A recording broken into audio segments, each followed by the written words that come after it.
Ya, sebelum kita mulai pembelajaran pada hari ini, silakan ketua kelas untuk menyiapkan kelasnya. Dipersilakan. Seluruhnya berdiri.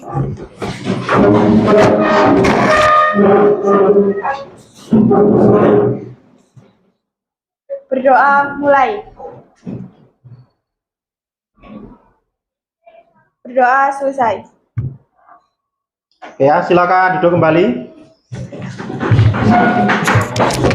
Ya anak-anak, sebelum kita mulai pelajaran hari ini, kita mulai dengan salam dulu. Assalamualaikum warahmatullahi wabarakatuh. Waalaikumsalam warahmatullahi wabarakatuh. Oke ya, pada hari ini kita akan melaksanakan pembelajaran mengenai kepadatan penduduk, ya, dan kita akan membuat suatu diskusi kepada anak-anak, dan kami berharap diskusi ini berjalan lancar sehingga tujuan kita tercapai, gitu ya. Sebelumnya kita absen dulu. Ahmad Saifuddin, Sefa, oke. Aisha, Alvina, oke. Armyani, oke.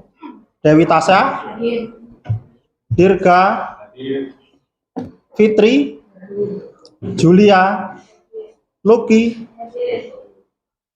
Sahdan. Hanya satu yang tidak masuk hari ini. Jadi di sini saya ingin menjelaskan sedikit ya mengenai motivasi untuk anak-anak semua. Kebetulan materinya ini sangat kontekstual ya. Kontekstual itu bahasa gampangnya sangat sesuai dengan kehidupan sehari-hari. Jadi materi yang akan kita pelajari saat ini itu nanti akan kamu lalui nanti pas kamu umur 20 ya. Jadi kita akan membahas kepadatan penduduk ya. Tujuan dari pembelajaran ini adalah kita akan sharing ya. Sharing itu ya ngobrol-ngobrol ya. Kira-kira kepadatan penduduk disebabkan oleh apa saja? Itu yang pertama. Yang kedua, kita akan belajar untuk berkelompok ya, karena nanti kamu di masyarakat itu juga endingnya juga berkelompok ya. Jadi di sekolah kamu dilatih temannya enggak itu saja, nanti akan diacak kelompoknya, gitu ya. Ketiga, menganalisis penyebab kepadatan penduduk. Jadi misalnya kenapa kok bisa padat? Apakah anak zaman sekarang itu hobi menikah muda misalnya gitu ya. Jadi itu faktornya akan kita analisis. Ya, makanya itu saya bilang materi ini sangat sesuai dengan kehidupan kita sehari-hari. Ya. Kemudian mengembangkan studi kasus dampak kepadatan penduduk. Setelah kita tahu penyebabnya, kemudian langkah selanjutnya kita tahu dampaknya atau akibatnya. Sebuah kota kalau padat, bagaimana nanti dampaknya? Nah, nanti kamu secara berkelompok akan mencari tahu soal hal itu ya. Setelah analisis, kemudian evaluasi pemecahannya, jadi kalian secara berkelompok mencari cara. Ini supaya kota ini nggak terlalu padat, bagaimana ya? Nah, jadi ini akan melatih kemampuan kalian dalam mencari solusi, dan ini nanti akan berguna dalam kehidupan nyata kalian, gitu ya. Dan yang terakhir, nanti ini akan kita lakukan pada pertemuan kedua, entah kapan-kapan nanti ya. Itu kita akan membuat website secara sederhana. Nanti akan saya ajari, ya kebetulan saya juga bisa membuat website sedikit-sedikit ya. Nah, nanti kamu bisa keren nih.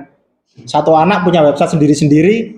Pokoknya kalian bisa membuat email Google, itu gampang ya. Email sudah bisa, pasti website sudah bisa. Namanya blogspot.com. Nanti pertemuan selanjutnya. I see. Oke ya. Kali ini kita akan melanjutkan tahap selanjutnya, yaitu orientasi terhadap masalah. Ya, jadi pada saat ini saya ingin mencoba sedalam apa pengetahuan kalian tentang kependudukan. Ya, ini sharing aja ya, jangan terlalu tegang ya. Kira-kira apa menurut kamu yang menjadi atau yang mempengaruhi kepadatan penduduk? Coba, saya ingin partisipasi dari anak-anak. Silakan. Ya, coba Alvina, apa kira-kira yang menurutmu?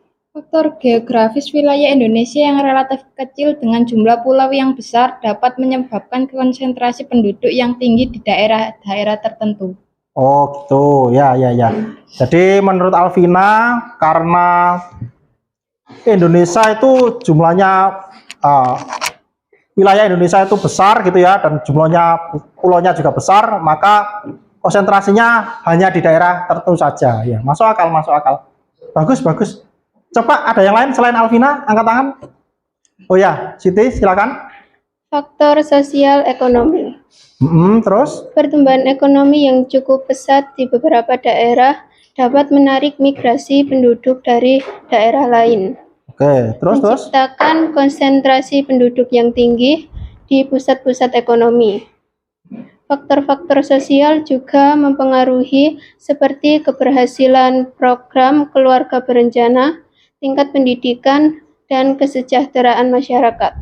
Oke ya. Jadi kalau dalam pandangan Siti itu pertumbuhan ekonomi ternyata menarik orang-orang itu datang. Mungkin gampangnya anak-anak itu kalau sudah lulus SMA buru-buru pengen kerja ke Surabaya, ke Jakarta, karena merasa di sana ekonominya lebih besar gitu ya. Jadi mereka tergiur penghasilan besar, akhirnya pada tertarik untuk ke kota besar, akhirnya padat di sana. Oke, logikanya masuk ini ya. Oke, yang lain ada lagi? Oke, silakan share Lino. Urbanisasi, perpindahan penduduk dari pedesaan ke perkotaan atau urbanisasi juga merupakan faktor utama. Peluang pekerjaan dan fasilitas perkotaan seringkali menjadi daya tarik bagi penduduk untuk bermigrasi ke kota-kota besar. Oh iya. Jadi mirip ya sebenarnya ya. Cuma ini istilahnya sedikit berbeda tapi esensinya sama. Jadi orang itu tertarik dengan kehidupan ekonomi yang lebih baik sehingga mereka migrasi pindah ke kota-kota besar. Oke. Selain itu ada lagi? Nah, saya ingin menggali terus ini sampai mana kemampuan kalian soal kependudukan. Ada lagi? Silakan. Silakan. Aisyah. Kebijakan pemerintah terkait pembangunan fisik, pemukiman, dan kebijakan ekonomi dapat mempengaruhi distribusi penduduk. Misalnya, pembangunan fisik di suatu daerah tertentu bisa menarik penduduk untuk tinggal di sana. Oh iya, masuk akal. Iya. Jadi betul. Tapi itu fakta itu ya. Jadi pemerintah itu kayaknya itu, ya ini opini saya ya. Jadi hanya dibangun pada kota-kota tertentu ya. Jakarta dibangun banyak pabrik ya gitu ya. Surabaya ya, sekarang merambah ke Sidoarjo ya. Jadi pada kantong-kantong tertentu itu memang banyak dibangun fasilitas yang ya basah gitu ya. Maksudnya menghasilkan uang, sehingga yang dimaksud Aisyah tadi karena pembangunannya tidak merata, makanya penduduknya juga tidak merata juga. Ada gula, ada semut. Nah, ada duit di situ, ada pabrik di situ, perkantoran, maka orang-orang berburu datang untuk cari pekerjaan. Oke, masuk akal analisisnya ya. Oke ya. Oke, terima kasih atas partisipasi anak-anak dalam orientasi masalah yang tadi.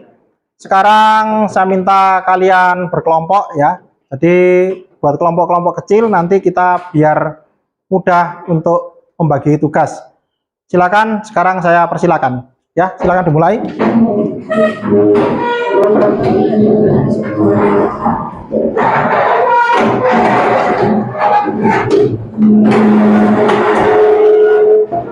Diangkat. Ya, diangkat. Nah, gini, diangkat. Ya, wes. Nah, diangkat. Oh ya, jadi satu.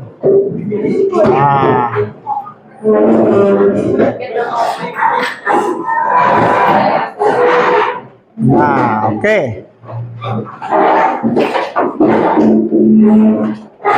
Iya.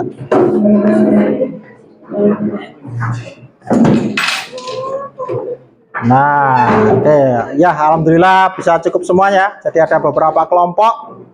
Nah, dan nanti kita akan lebih jauh ya mendiskusikan dan menganalisis apa yang terjadi terkait dengan kependudukan ya.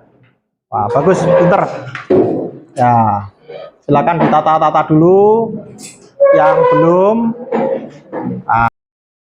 Oke ya. Sekarang kita menyampai pada tahap 3, yaitu penyelidikan kelompok. Nah, saya yakin anak-anak sini ku anak pintar-pintar semua. Ya, saya kasih tugas untuk menyelidiki. Ya, kira-kira faktor apa saja yang menyebabkan kepadatan penduduk. Kalau tadi kan secara sekilas, ya disebutkan secara sekilas. Yang ini saya sebutkan dan saya berharap lebih mendalam analisanya dari anak-anak. Ya, kita mulai dari kelompok yang paling sana, kelompok 1. Coba kamu paparkan hasil diskusimu yang sejenak tadi. Kira-kira apa penyebab kepadatan penduduk? Silakan perwakilannya. Dibaca. Faktor sosial ekonomi menjadi salah satu penentu utama kepadatan penduduk di Indonesia. Pertumbuhan ekonomi yang signifikan di beberapa wilayah dapat menjadi magnet bagi migrasi penduduk dari daerah lain, yang pada akhirnya menciptakan konsentrasi penduduk yang tinggi di pusat-pusat ekonomi tersebut. Selain itu, aspek sosial seperti keberhasilan program keluarga berencana, tingkat pendidikan masyarakat, serta tingkat kesejahteraan juga memainkan peran krusial dan menentukan pola distribusi penduduk. Keberhasilan program keluarga berencana dapat memengaruhi angka kelahiran dan pertumbuhan penduduk di suatu wilayah. Tingkat pendidikan yang tinggi dapat berkontribusi pada pemahaman akan pentingnya perencanaan keluarga dan kebutuhan hidup yang lebih baik. Sementara tingkat kesejahteraan yang memadai juga menjadi faktor daya tarik bagi penduduk untuk menetap dan berkembang di suatu wilayah, suatu daerah. Semua faktor ini baik yang terkait dengan ekonomi maupun aspek sosial, selain terkait dan berperan dalam bentuk pola kepadatan penduduk yang beragam di Indonesia. Oke, jadi dari kelompok 1 ya, mengenai faktor penyebab kepadatan penduduk. Ya. Oke, bagus sekali analisis anak-anak sekalian ya. Pengamatan kelompok kalian sudah sangat mendalam. Nah, kali ini saya ingin perwakilan salah satu kelompok untuk menjadi narasumber di sini tentang kepadatan penduduk ini. Ya, jadi saya suruh mencari bahan, kemarin sudah saya suruh begitu. Kemudian dia akan menampilkan ya ilustrasi dalam kehidupan nyata dalam berupa cerita supaya nanti lebih membekas untuk di hati anak-anak tentang kepadatan penduduk. Oke, saya persilakan maju ke depan untuk kelompok 3. Kelompok 2 atau 3 ini ya? Oh, kelompok 2. Oke, silakan kelompok 2 untuk menempati tempat yang ada di depan. Silakan sekarang. Yuk. Nah. Ya, jadi nanti oke. Kita untuk yang ini boleh miringkan atau madep sana enggak apa, karena nanti ya kita akan mencoba ya. Oh, jangan ini kelompok pintar ini ya. Ini kita akan coba bagaimana ya mereka itu akan menghandle, menjawab pertanyaan dari kalian semua ya.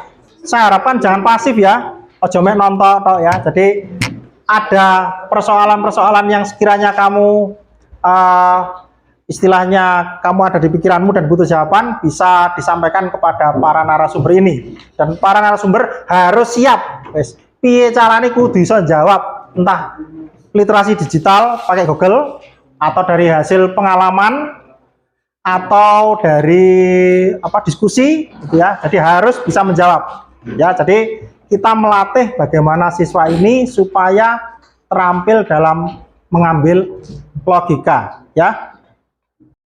Oke, kelompok 2 sudah maju ya. Nah, sekarang saya minta, perhatian. Saya minta semuanya bertanya ya. Jadi yang dinilai itu enggak hanya kualitas pertanyaannya, tapi keberanian bertanya. Nah, Jadi saya pengen anak-anak ada keaktifan dalam diskusi ini. Jangan setor nama doang itu nggak apik ya. Jadi harus bisa menyampaikan keluh kesah yang ada dalam pikirannya, dan kelompok yang ini biar bertugas untuk mencari jawabannya. Oke. Barangkali ada yang bertanya, silakan. Dari kelompok perempuan atau yang laki-laki, silakan. Oke ya, silakan bertanya. Apa yang dimaksud dengan kepadatan penduduk? Oke, kelompok 2, silakan nanti berembuk sebentar kemudian menjawab.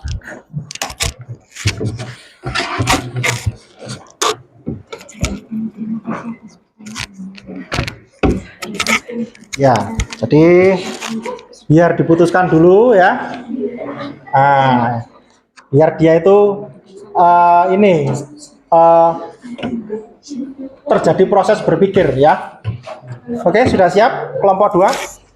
Oke, silakan dijawab pertanyaan dari temanmu tadi.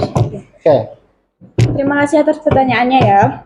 Oke, berdasarkan diskusi yang sudah kita lakukan, tadi kan pertanyaannya apa yang dimaksud dengan kepadatan penduduk. Jadi kepadatan penduduk itu mengacu pada jumlah penduduk yang tinggal di suatu wilayah persatuan luasnya. Oke, jadi menurut mereka adalah jumlah penduduk yang tinggal di persatuan luas ya. Apakah ada pertanyaan lagi dari kelompok 2? Oke, Rehan. Bagaimana kepadatan penduduk mempengaruhi persaingan sumber daya? Oke. Tulisan 2 pertanyaan biar nanti agak ini. Apa dampak kepadatan penduduk terhadap ketersediaan pekerjaan? Oke. Ini ada pertanyaan lagi ya dari kelompok laki-laki ya. Bagaimana kepadatan penduduk mempengaruhi persaingan sumber daya? Dan yang kedua, apa dampak kepadatan penduduk terhadap ketersediaan pekerjaan? Oke, silakan dirembuk.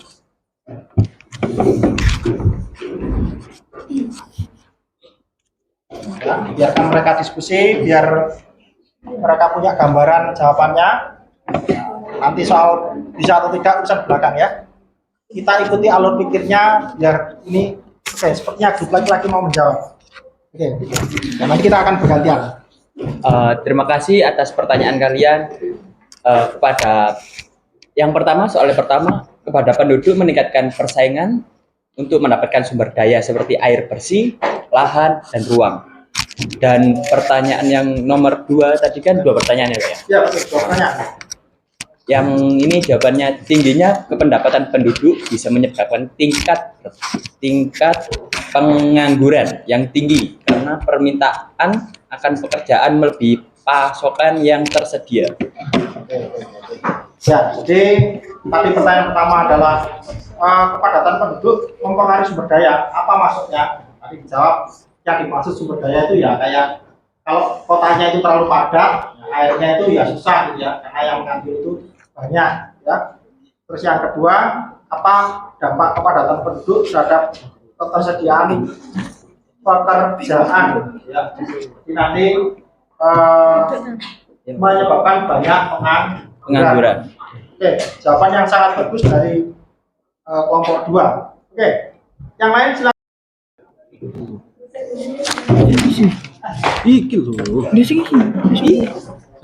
Sudah?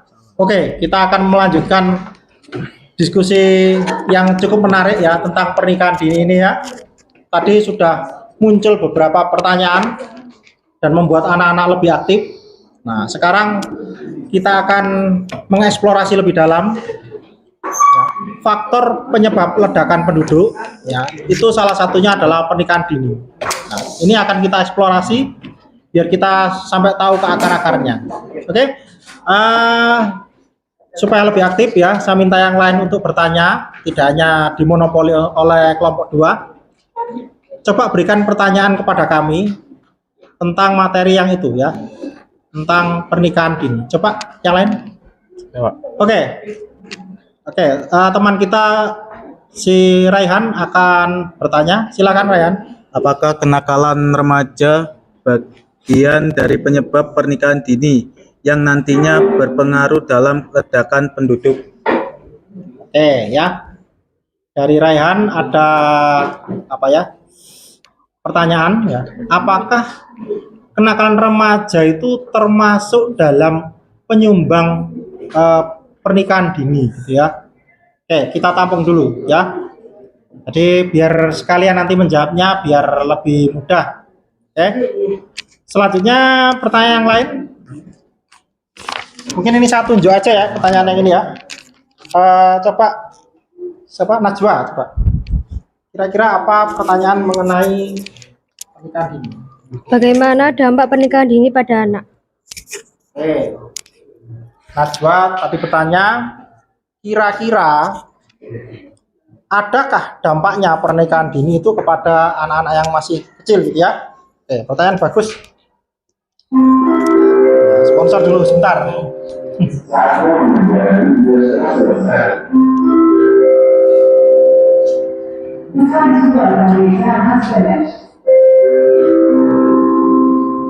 Oke, selanjutnya yang masih punya pertanyaan lagi kita genapkan jadi 4.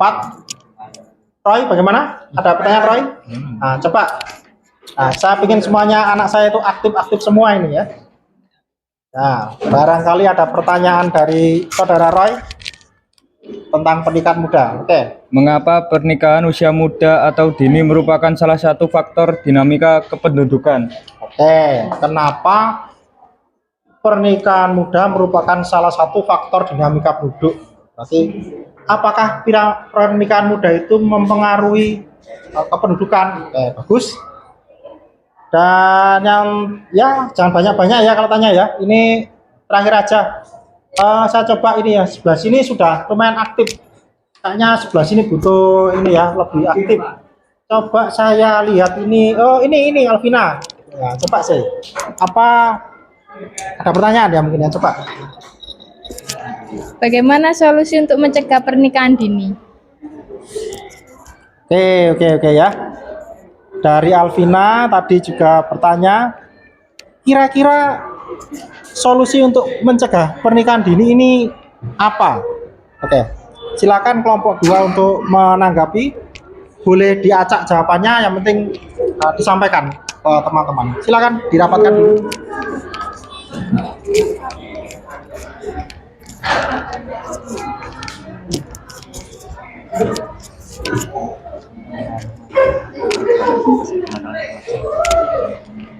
Pergaulan bebas dan kenakalan remaja, meminimalisasi Sebentar. bebas. Sudah mau dijawab ini?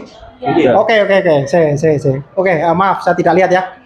Tadi yang menjawab berarti siapa? Oh, yang pojok sana. Mas siapa namanya? Lupa lah. Dirga. Oh iya, Mas Dirga. Oke, silakan dijawab Mas Dirga.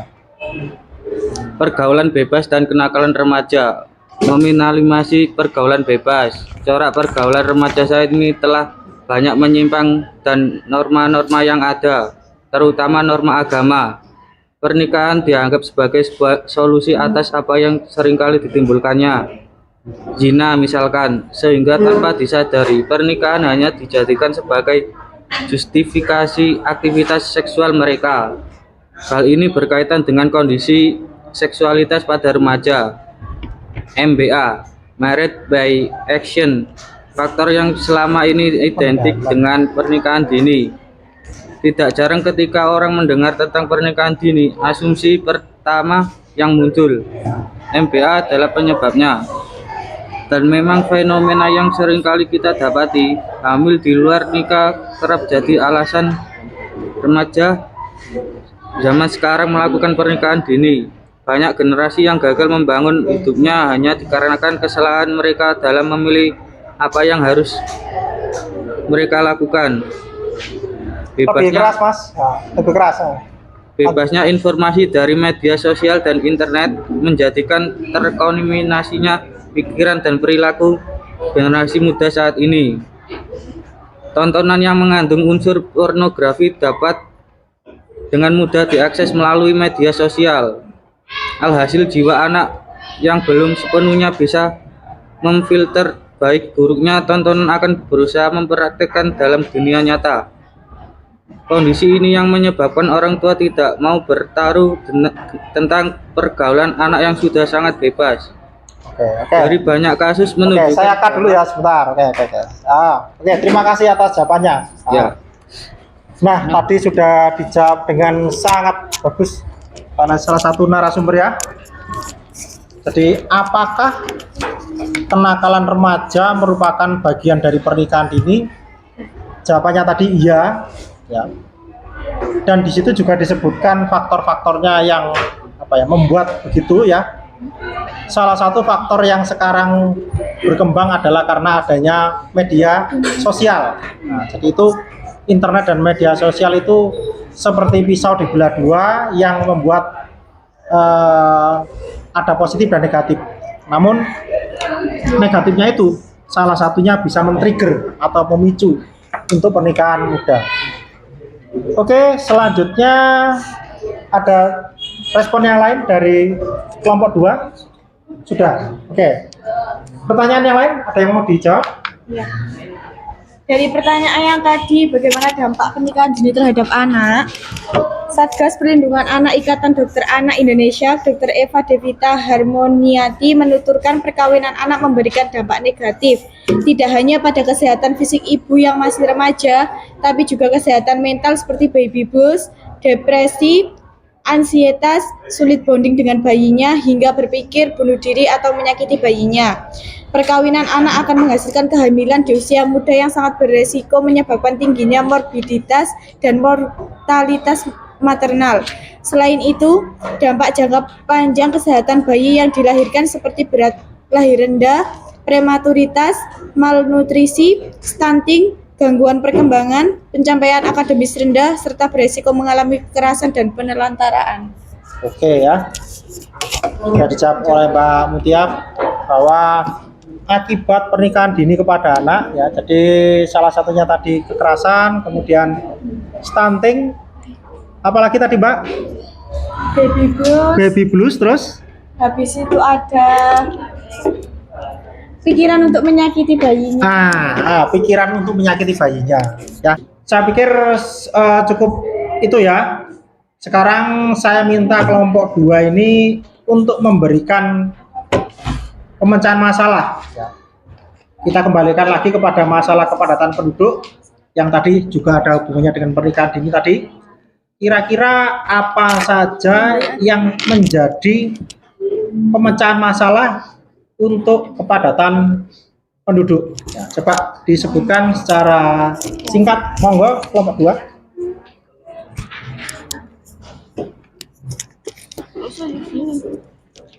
Analisis dan pemecahan masalah kepadatan penduduk adalah yang pertama pendidikan dan kesadaran. Pendidikan yang memadai dan peningkatan kesadaran akan pentingnya pengendalian kelahiran dapat membantu mengurangi pertumbuhan populasi yang cepat. Yang kedua, akses terhadap layanan kesehatan. Meningkatkan akses terhadap layanan kesehatan yang terjangkau akan membantu mengurangi resiko penyakit dan meningkatkan kualitas hidup penduduk, mengurangi tekanan pada sistem kesehatan. Yang ketiga, pendidikan perempuan. Memberikan akses dan kesempatan pendidikan yang setara bagi perempuan akan membantu mengubah pola pikir, memungkinkan mereka membuat keputusan yang lebih baik terkait keluarga dan mengurangi laju kelahiran. Yang terakhir, pemberdayaan ekonomi. Program pemberdayaan ekonomi seperti pelatihan keterampilan dan akses terhadap pekerjaan yang layak dapat membantu mengurangi kemiskinan, mempengaruhi keputusan keluarga terkait jumlah anak, serta memberikan alternatif selain bergantung pada pekerjaan dengan upah rendah.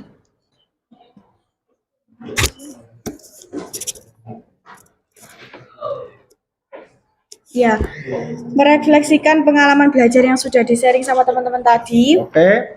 Tidak hanya soal banyaknya orang, tapi juga soal banyaknya masalah yang muncul karena itu. Kepadatan orang bisa bikin susahnya cari sumber daya, bikin lingkungan rusak, dan bikin sulitnya akses ke layanan penting kayak kesehatan dan pendidikan. Yang penting, kita jadi tahu bahwa ini bukan cuma masalah satu sektor aja. Ini butuh perhatian dari banyak sektor biar bisa menemukan solusinya. Juga kita jadi tahu bahwa kita harus cepat bertindak untuk mengurangi masalah ini. Kita butuh bantuan dari banyak pihak. kebijakan yang memperhitungkan semua sisi dan partisipasi kita semua untuk cari solusi yang tepat. Oke, terima kasih ya, respon dari kelompok 2 cukup bagus. Dan saya pikir respon dari anak-anak peserta diskusi hari ini cukup bagus, maka kita perlu apresiasi dengan tepuk tangan ya. Luar biasa 12 IPS 1 ya. Ya, saya harapkan apa yang kita pelajari hari ini dan kita diskusikan selain untuk pelajaran juga ada dampak nyata di kehidupan nyata nanti ya. Saya pikir sudah cukup penutupnya, sudah cukup baik kesimpulannya. Kita akhiri sampai di sini. Assalamualaikum warahmatullahi wabarakatuh. Waalaikumsalam warahmatullahi wabarakatuh.